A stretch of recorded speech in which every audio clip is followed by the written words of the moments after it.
நம்ம channel subscribe பண்ணாதவங்க மறக்காம சப்ஸ்கிரைப் பண்ணிடுங்க. அதோட கூடவே பெல் ஐக்கானையும் பிரஸ் பண்ணிடுங்க. ஹலோ ஸ்டூடெண்ட்ஸ், எல்லாத்துக்கும் வணக்கம். இது நம்ம சேனல் ஷார்ட் அண்ட் டாப்போஸ். இந்த வீடியோவில் என்ன பார்க்க போகிறோம் அப்படின்னா, அன்னோன் ஸ்பீடு டிக்டேஷனை எப்படிலாம் எடுக்கலாம், என்ன ட்ரிக்ஸ் யூஸ் பண்ணலாம், என்ன ப்ரொசீஜர்லாம் ஃபாலோ பண்ணணும், அதை பற்றி தான் சொல்ல போகிறேன். அதுக்கு முன்னாடி இது நம்மளுடைய வாட்ஸ்அப் நம்பர். நம்ம தமிழ்நாடு முழுக்க ஆன்லைன் கிளாஸும் போயிட்டு இருக்குது. நம்மளுடைய இன்ஸ்டியூட் அப்படிங்கிறது நாமக்கல் டிஸ்ட்ரிக்ட் பரமத்தி வேலூரில் இருக்குது. சரிங்களா? உங்களுக்கு டேரெக்டாக கிளாஸ் வந்து படிக்கணும் அப்படின்னு நினச்சிங்கனாலும் தாராளமாக வரலாம். சரிங்களா? இல்லை நம்ம ஆன்லைன் மூலிமா தான் படிக்க முடியும், நான் வேறு டிஸ்ட்ரிக்டில் இருக்கேன் அப்படின்னாலும் நீங்கள் ஆன்லைன் கிளாஸ் ஜாயின் பண்ணிக்கலாம். கண்டிப்பாக எங்கே ஜாயின் பண்ணிங்கனாலும் எனக்கு தேவை ப்ராப்பர் ரெஸ்பான்ஸ். ஓகேங்களா? சரி, ஓகே. இப்போ அன்னோன் ஸ்பீட் டிக்டேஷனை எப்படி எடுக்கலாம்? ஃபஸ்ட்டு ஒரு அன்னோன் ஸ்பீடு போடுறாங்கன்னா அது எதை பற்றின வருது, எதை பற்றி சொல்கிறாங்க அப்படிங்கிற அந்த தாட்டுக்கு உள்ளே வந்துடணும். புரியுதுங்களா? கண்டென்ட் வந்து ஃபஸ்ட்டு இருக்கணும். சரிங்களா? நெக்ஸ்ட் பார்த்தீங்கன்னா ஸ்டோக் ஸ்டோக் நாட் கம்பல்சரி. அதாவது சில ஸ்டூடெண்ட் வந்து கேட்குறாங்க, ஸ்டோக் வந்து கரெக்ஷன் பண்ணுவாங்களா அப்படின்னு சொல்லி கேட்குறாங்க. ஸ்டோக்கை வந்து அங்கே கரெக்ஷன் பண்ண மாட்டாங்க, கரெக்ஷன் பண்ண முடியாது. சரிங்களா? ஏன்னா ஒரு சிலர், அதாவது ஒரு 10ல் ஒருத்தர் 2 பேர் தான் தெளிவாக எடுப்பாங்க. யார் படித்தாலும் அவங்க ஸ்டோக்கை படிக்க முடியும். மற்ற ஸ்டூடெண்ட்ஸ்லாம் பார்த்திங்கன்னா, ஈவன் அவங்க எடுத்த ஸ்டோக்கே, இப்போ நானும் ஸ்டோக் எடுத்தேன்னு வச்சுங்களேன், ஒரு செகண்ட் அந்த என்ன ஸ்டோக்குன்னு பார்த்தா தான் எனக்கே தெரியும். புரியுதுங்களா? அப்படி இருக்கும்போது அவங்க யாருமே கரெக்ஷன் பண்ண மாட்டாங்க. ஸ்டோக் இருக்கா, ஸ்டோக் பார்த்துட்டு ஒரு 10 மார்க் அவ்வளோதான். ஸ்டோக்குக்கு 10 மதிப்பெண் இருக்குங்க. சரிங்களா? ஆனால் அங்கே ஸ்டோக்கு தான் இருக்கணும், வேறு எதுவும் சிம்பிள்லாம் போடக்கூடாதுன்னு இல்லை. எந்த சிம்பிள் வேணாலும் போட்டு ஞாபகம் வச்சுக்கலாம். புரியுதுங்களா? சரிங்களா? எந்த சிம்பிள் வேணால் நீங்கள் போட்டு, அது உங்களுடைய திறமை. சரிங்களா? அதே மாதிரி ஃபர்ஸ்ட் லெட்டர்னா என்ன ஃபர்ஸ்ட் லெட்டர் சார் அப்படின்னு கேட்டிங்கன்னா, ஸ்டோக்குக்கு பதிலாக இப்போ ஒரு பிளேஸ் நேம் வருது, இல்லை ஒரு பர்சன் நேம் வருது அப்படின்னா, ஒரு ஸ்பீடை எடுத்துக்கிட்டிங்க அப்படின்னா லாஸ்ட் 2 மினிட்ஸ் அப்படிங்கிறது வேறு, அதாவது லெட்டர் பார்ட் மாதிரி வரும். அந்த லெட்டர் பார்ட்டில் அட்ரஸ் வரும். அந்த அட்ரஸில் பார்த்திங்கன்னா பர்சன் நேம் வரும், பிளேஸ் நேம்லாம் வரும். அந்த இடத்துல நீங்கள் என்ன பண்ணிக்கலாம், நீங்கள் ஃபர்ஸ்ட் லெட்டர் போட்டு, இப்போ ஃபார் எக்ஸாம்பிள் திருநெல்வேலி, டி நகர் அந்த மாதிரிலாம் வருதுன்னா, டி நகருக்கு என்ன பண்ணுறேன், டிஎன், இது இங்கிலீஷில் வருது அப்படின்னா டிஎன் மட்டும் போட்டுக்கிறேன். ஆனால் எனக்கு என்ன தெரியும், அங்கே டி நகர் தான் வருது அப்படின்னு தெரியும். சரிங்களா? இல்லை திருநெல்வேலின்னு தமிழில் வந்திருக்கு அப்படின்னா வெறும் டி மட்டும் தான் போடுவேன். இல்லை இங்கிலீஷில் கூட டீன் லெட்டர்னு போட்டு வச்சுக்கலாம். நீங்கள் தமிழ் ஷார்ட்னு எழுதுறீங்க, அங்கே டி லெட்டரில் போடக்கூடாது அப்படின்ட்டு எதுவும் இல்லை, நீங்கள் போட்டு வச்சுக்கலாம். உங்களுடைய திறமை தான். நான் இப்படி போட்டு நான் ஞாபகம் வச்சுக்குவேன் அப்படின்னா, சில ஸ்டூடெண்ட்ஸ்லாம், ஏன்னா ஸ்டூடெண்ட்ஸ் அப்படிங்கிறது பல்வேறு கேட்டகரி இருக்குது. வெறுமனே ஸ்டோக்கை மட்டுமே நம்பி போகிற ஸ்டூடெண்ட்ஸு இருக்க மாட்டாங்க. சரிங்களா? அவங்க நிறைய ட்ரிக்ஸ் உள்ளே யூஸ் பண்ணுவாங்க. சரிங்களா? அது எல்லாமே அலோடு தான். புரியுதுங்களா?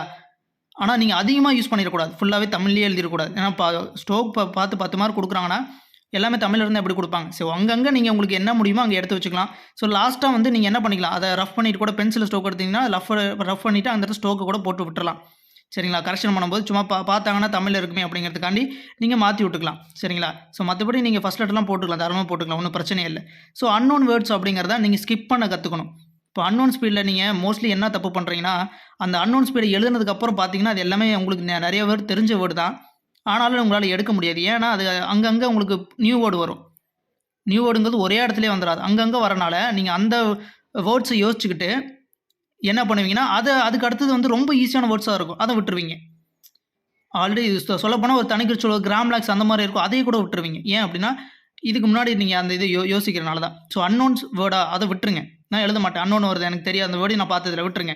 அப்படி இல்லையா, அந்த வேர்டை விட்டுருக்கீங்க அப்படிங்கிறதுக்காக அந்த வேர்டோட ஃபர்ஸ்ட் லெட்டர் மட்டும் போட்டு வச்சுருங்க. இந்த மாதிரி தான் ஏதாவது காதில் கேட்கல, சரியாக விழலை அப்படின்னாலுமே, இந்த மாதிரி ஏதாவது வேர்டு சொன்னாங்க அப்படின்ட்டு ஃபர்ஸ்ட் லெட்டர் போட்டு வச்சுட்டு அடுத்த ஸ்டோக்லேருந்து பிடிச்சி எழுதணும். அதுதான் நீங்கள் அன்னோன் ஸ்பீடு ப்ராக்டிஸ் பண்ணுறதுக்கான மெத்தட். புரியுதுங்களா? அன்னோன் ஸ்பீடெலாம் எழுதிருப்பீங்க இல்லையா ப்ரீவியஸாக எக்ஸாமுக்கு ரெடி ஆகிறதுக்கு, அங்கெல்லாம் இதை தான் யூஸ் பண்ணணும். புரியுதுங்களா?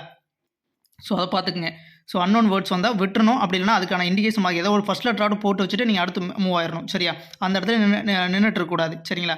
ரிப்பீட்டட் வேர்ட்ஸ்லாம் வந்தால் என்ன சார் பண்ணுறது? ஃபார் எக்ஸாம்பிள் இண்டிபெண்டன்ஸ் சொல்லி வந்துக்கிட்டே இருக்குது. அந்த இடத்துல என்ன பண்ணலாம் அப்படின்னா, ஃபஸ்ட் டைம் மட்டும் இண்டிபெண்டன்ஸ் ஸ்டோக் போட்டு நெக்ஸ்ட்டு வர இடத்துல எல்லாமே ஜஸ்ட் ஒரு ஐ அவ்வளோதான்.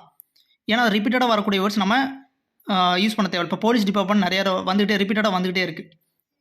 ரிப்பீட்டடாக போலீஸ் டிபார்ட்மெண்ட் சொல்லி அங்கங்கே வந்துக்கிட்டே இருக்குது அப்படின்னா, ஃபஸ்ட் டைம் மட்டும் ஒரு ஃபஸ்ட்டு 2 டைம்ஸ் போலீஸ் டிபார்ட்மெண்ட் ஸ்டோக் போடுங்க. சரிங்களா? அதுக்கப்புறம்லாம் பிஎல் அவ்வளோதான், முடிஞ்சிச்சு. ஏன்னா ரிப்பீட்டட் வேர்ட்ஸ், அந்த content full and fully police department பற்றி வந்திருக்கு.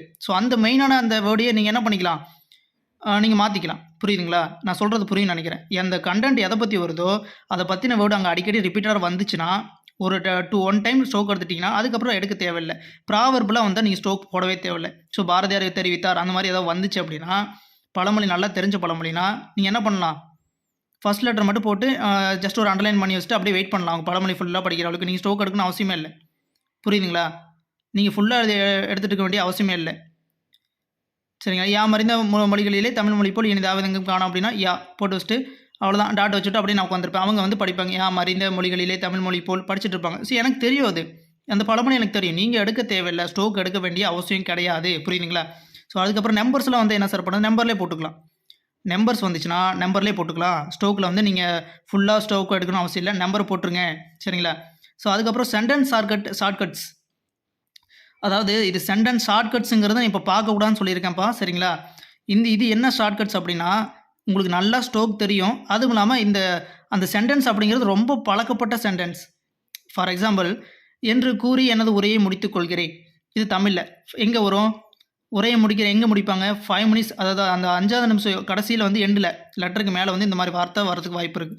நீங்கள் என்ன பண்ணிக்கலாம், என்று கூறி அப்படியே டாட் வச்சு விட்டுலாம். ஏன்னா அது ஒரே கதை தான் வரும். ஸோ இப்போ இங்கிலீஷ் எடுத்துக்கிட்டிங்கன்னா we are in receipt of your letter வருது. நீங்கள் வந்து வி அப்படின்னு போட்டு வி ஸ்டோக் மட்டும் போட்டு டாட் வச்சு விட்டீங்கன்னா முடிஞ்சு போச்சு. அங்கே நீங்கள் ஃபுல்லாக அது ஸ்டோக்கே சின்னது தான், ஒரே ஸ்டோக்கு தான் இருக்குது. We are in receipt of your letter ஒரே ஸ்டோக்லேயே போட்டிருப்பாங்க.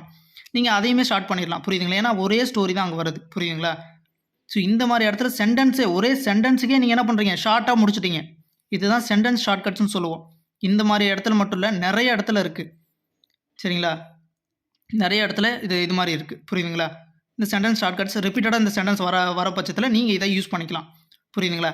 ஸோ இது தெரிஞ்சுதான் ஃபஸ்ட் டைம் ஆல்ரெடி பண்ணுறீங்க அப்படின்னா ட்ரை பண்ணுங்கள். இல்லைனா ஃபஸ்ட் டைம்னா ரொம்ப தெரிஞ்ச இடத்துல மட்டும் பண்ணுங்கள். சில இடத்துல பண்ண வேண்டாம். புரியுதுங்களா? ஸோ நல்லா தெரிஞ்சவங்க இந்த இடத்துல இந்த சென்டென்ஸ்க்கு அப்புறம் இதுதான் வரப்போகுது நல்லா தெரிஞ்சவங்க நீங்கள் ஏதாவது ஷார்ட்கட்ஸ் யூஸ் பண்ணிக்கலாம், தப்பு இல்லை. புரியுதுங்களா? ஸோ அதுக்கப்புறம் ரீடிங்னா என்ன அப்படின்னா, நீங்கள் இந்த டிக்டேஷன் எடுத்ததுக்கப்புறம் லாஸ்ட் 2 மினிட்ஸாவது ரீட் பண்ணிப்பா. சில பேர் அப்படி தான் பண்ணுவாங்க. ஃபுல்லாக ரீட் பண்ணிவிட்டு அப்புறம் தான் எழுத ஆரம்பிப்பாங்க. அப்புறம் எழுத ஆரம்பிச்சு டைம் பத்தாமல் போயிட போகுது. அதனால் நீங்கள் இதெல்லாம் ப்ராக்டிஸ் எடுக்கும்போதே ட்ரை பண்ணி டைமுக்குள்ளே முடிச்சிட்டிங்கன்னா தான் நீங்கள் அதை எக்ஸாமில் ஃபாலோ பண்ணணும். புரியுதுங்களா? ஸோ ஃபஸ்ட்டு நீங்கள் டிரான்ஸ்கிரிப்ஷன் டைமு அதெல்லாம் வந்து எவ்வளோ இருக்குன்னு ஃபஸ்ட்டு தெரிஞ்சுக்கங்க. டிரான்ஸ்கிரிப்ஷன் டைம் ஷார்ட் அண்ட் டாப்பர்ஸ்னு அடிங்க. நான் full and fully transcription times சொல்லியிருப்பேன். நீங்கள் எவ்வளோ நேரத்தில் டிரான்ஸ்கிரிப்ஷன் பண்ணி முடிக்கணும் அதையும் சொல்லியிருப்பேன். அதுக்கு வீடியோ போட்டிருக்கேன். ஃபுல் அண்ட் ஃபுல்லி எல்லாமே நான் வந்து சின்ன இன்ஸ்ட்ரக்ஷன் எல்லாமே உங்களுக்கு தெரியணும் அப்படிங்கிறதுக்காண்டி நான் வீடியோ போட்டிருக்கேன். புரியுதுங்களா? ஸோ அதை நான் யூஸ் பண்ணிக்கோங்க. புரியுதுங்களா? ஒரு எக்ஸாம் அப்பியர் ஆகுறீங்கன்னா அதுக்கு என்னென்ன தேவையோ எல்லாத்துக்குமே ரெடி ஆகிட்டு தான் நீங்கள் அதை ஃபேஸ் பண்ண போகணும். சரிங்களா? ஸோ எல்லா விதத்துலையும் நீங்கள் ஸ்ட்ராங்காக இருக்கணும். ஸோ ஸோ அந்த ரீடிங்கை பொறுத்த வரைக்கும் நீங்கள் லாஸ்ட் 2 மினிட்ஸ் மட்டும் கூட ரீட் பண்ணி பார்த்துக்குங்க. ஏன்னா அப்போதைக்கு ஞாபகம் இருக்கும். நீங்கள் மேலே இருந்து ட்ரான்ஸ் பண்ணிட்டு வரும்போது கிட்டத்தட்ட ஒரு அரை மணி நேரத்துக்கு அப்புறம் தான் நீங்கள் லாஸ்ட் 2 மினிட்ஸ் ட்ரான்ஸ் வருவீங்க. மறந்து போகிறதுக்கு வாய்ப்பு இருக்குது. அதனால் அப்போதைக்கு ஞாபகம் இருக்கும்போது அப்படியே சின்ன ஒரு மாதிரியாக போட்டிருக்க ஸ்ட்ரோக்ஸ்லாம் நல்லா எழுதி வச்சுக்கோங்க. இல்லை ஃபஸ்ட் லெட்டர் போட்டிருக்க சொன்னேன் இல்லையா, அதெல்லாம் போய் நல்லா எழுதி வச்சுக்கணும். புரியுதுங்களா? ஃபஸ்ட் லெட்டரில் போடுறீங்க இல்லையா, இது என்ன பண்ணணும்னா நீங்கள் ஃபஸ்ட் லெட்டர் போட்டுட்டு எழுதி வச்சுக்கணும்.